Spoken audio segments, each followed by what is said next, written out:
Hi everyone, Hello. it's good to be with you, and we would like to share something with you related to the topic that we're talking about in this conference about how to overcome storms or how to dwell during the storms, and especially as a couple.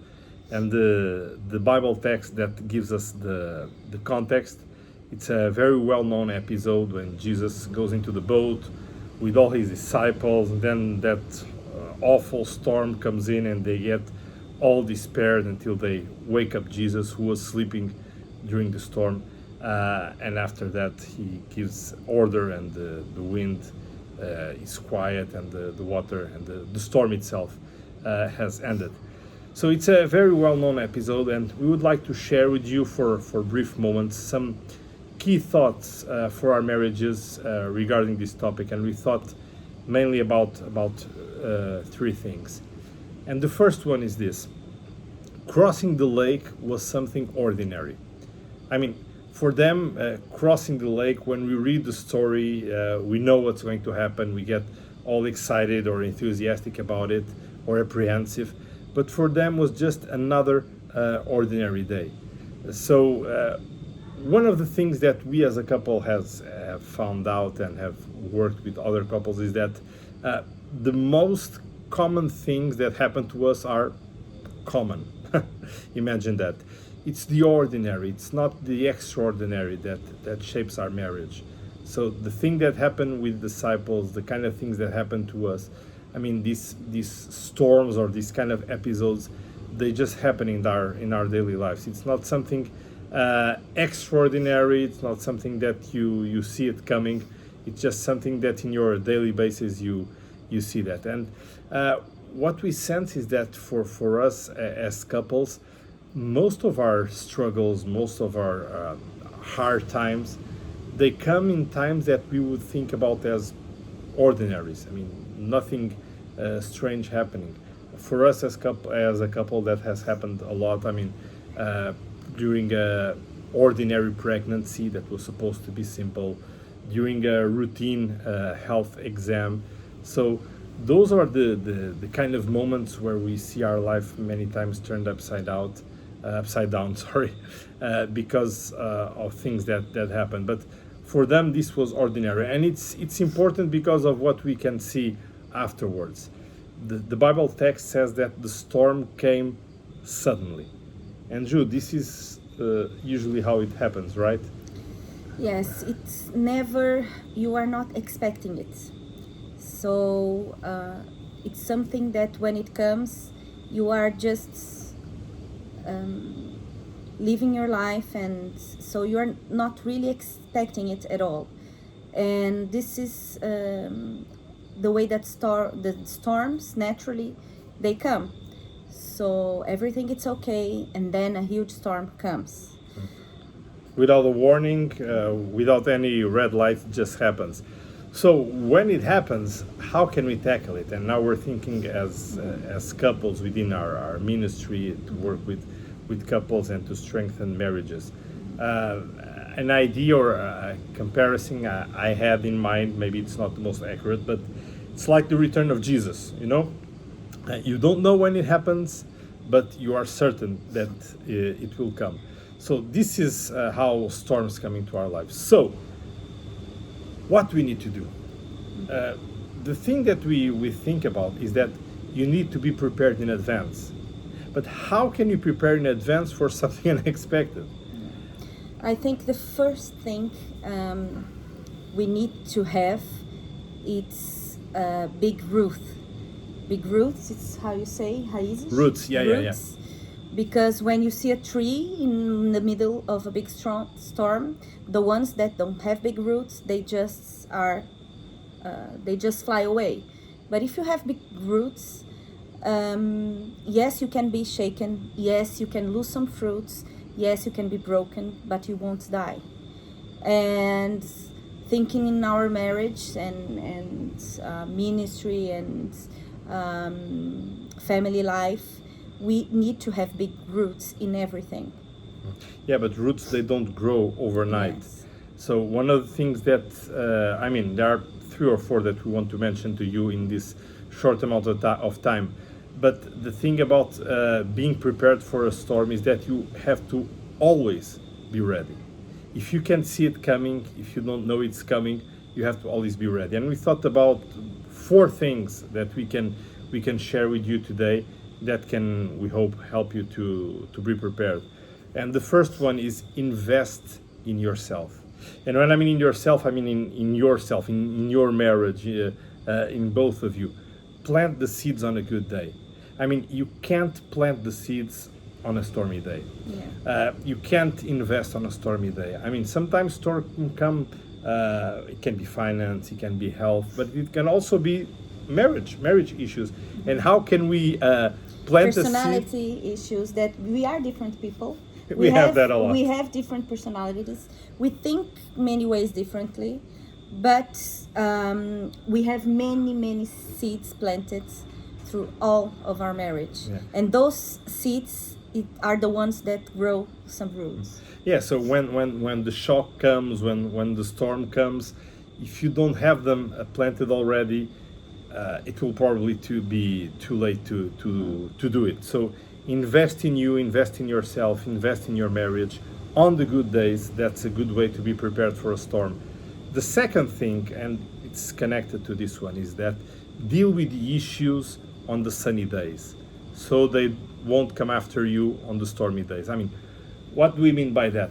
There are issues. Juliana just mentioned about personalities. I mean, we have really different backgrounds, from Brazilian heritage, Portuguese heritage, the kind of educational rules that our parents gave to both of us, and on top of that, our personality. It's really different.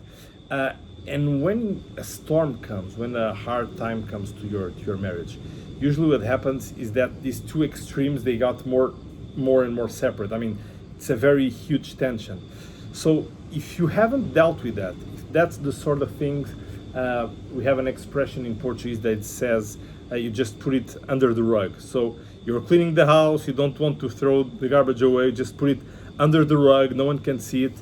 In a stormy day, the rug will come out and everything that is beneath it will come to the surface.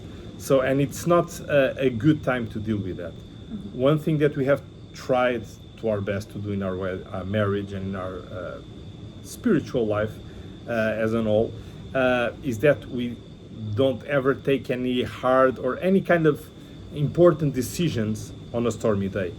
So when things are hard, ministry-wise, family-wise, finance-wise, whatever, we say this is not the time to make a call. This is not the time to take an important decision, because our thoughts will be clouded, our emotions will be on our skin. So it's not the time to do that. We really believe that the worst decisions in someone's life, it's when they are afraid, and when they are too emotional over it.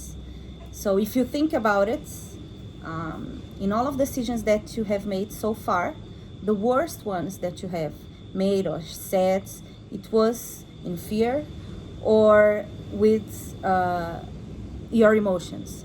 So yeah, we try to not take any decisions or any nothing on the bad days, on the days that we are afraid of something or some situations.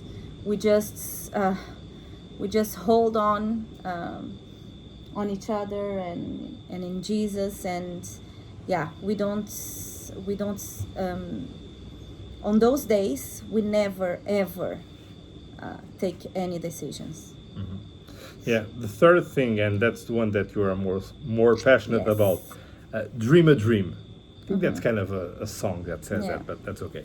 Dream a dream, something beyond the storm, something that makes it worth to outcome the storm. Yeah. When you're in the midst of a storm, most of the times you're just thinking about survival. That was the episode in the boat, but that's the episode with us. I mean, we just want to get over it. If you have something to dream of, to dream about, that it's on the other side of the storm, it makes things a lot easier. I mean, it gives you a purpose. It gives you a reason to overcome that. If you're just doing your day-to-day life, I mean, if you have no dreams, no plans together, if it's just what will come, when a storm comes, when things are really hard, and for us, I mean, we had cancer situation, we lost a child, I mean, we had all sorts of difficult things with our lives. But I think the really hard ones, it's when we just don't feel connected as a couple. It's when we feel like divided, or we feel that we don't share the same things. I mean, whatever. We're married for 21 years now. We've been dating for almost 30 years. I know what you're thinking. We're quite young. We started soon. But sometimes these times come, and if you don't have a dream to follow it, you may end up thinking, well, maybe this is it. Why fighting more? Why trying harder? If it didn't work out until now, it won't work, but if you have a dream somewhere, if you have something that you long for, I think that's one of the reasons why in the Bible it speaks so much about the good things to come when we are with Jesus in glory. Because I think, at least for the first disciples, it's not a Bible class now, but for them, they were in such hard times, such a hard place, being persecuted and killed, but they had something to wait for. They were not denying Jesus even when they were going through, paying with their lives, because they were waiting for something. They had a promise. And I think that for us as a couple, that's a huge thing that will help us get through the storms. Yeah. I really believe this is something really personal, that as I was growing up with Jesus, it was something that I believe that was developing my heart, that was increasing my heart. That is, during the hard times, during the storm, if we look too much to the situation, the chances that we will be ending up really, really hurt, or really, really even that they are really high. So on the difficult times, because they will come, they always come. Our life is there's I think everybody has moments that are really good and bad. Every marriage has moments that are really good and bad. But for all of those situations, I think when we have dreams together, when we plan things together, when we dream big dreams, and during those hard times, it's easier not look at what is happening. There is a storm that is going to pass, but look and remember the dreams that you dreamed. So for me personally, not only helped us through really, really strong and sad situations, but help us to believe that yes, storm will pass, and yes, Jesus is with us, and He's the one who's giving us those dreams. So it will pass, and those dreams will happen. So yeah, we have to have dreams.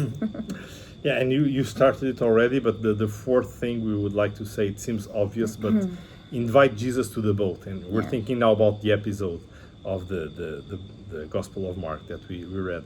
The peace and rest that the disciples needed were already on the boat. I mean, Jesus, He is the impersonation of peace amongst the storm. And just to close, we would like to say something that goes, as Juliana said, beyond the storm. Disciples didn't knew that, Jesus knew. But when they arrived in Gerasa, I don't think that's the way to say it, they met with that guy who had a lot of demons. They didn't have to fight.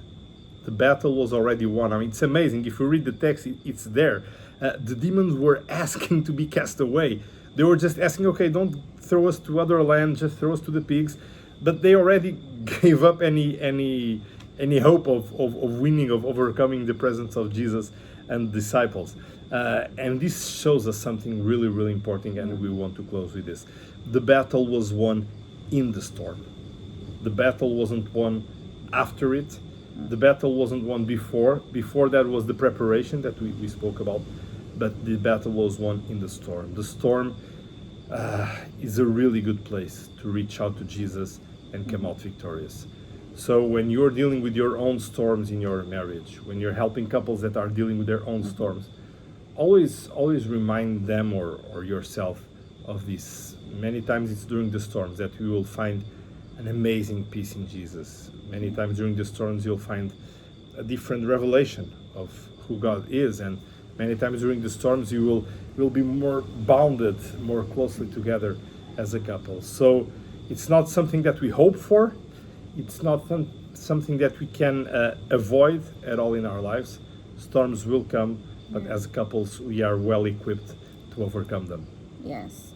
And we have the free will, we have the power to choose either if the storm will break us or if we are going to have our victory in the storm.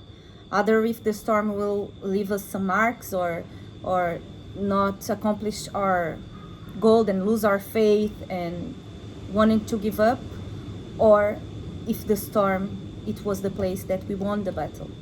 In that storm, we won the battle. Amen. God bless you.